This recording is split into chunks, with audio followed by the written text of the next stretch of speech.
Ito nasa almost mahigit isang taon na. Mahigit isang taon na rito nakatanim to. Bago-bago pa lang ako tanim na to.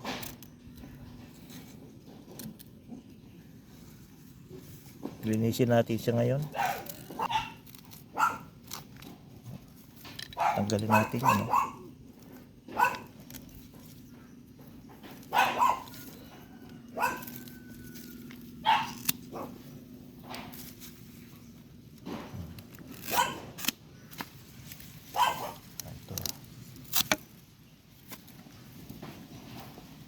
Mga ito yung dahon o palapa, tanggalin natin. Ayan, mga dahon, magbulang dahon.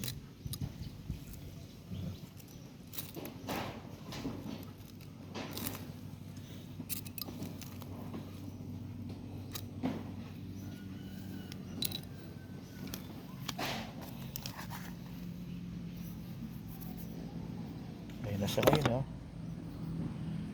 Oh. Na.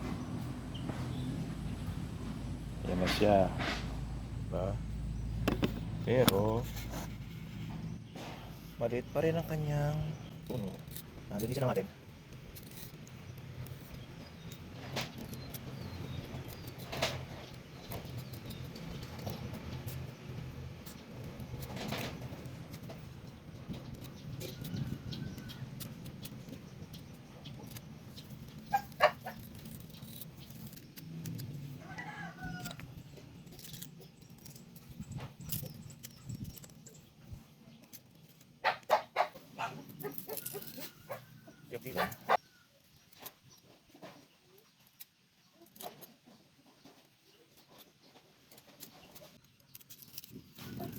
Ito na po nagtatapos ang ating paglilinis sa aking dwarf coconut. Maraming salamat po sa mga nakakapanood. Bye bye.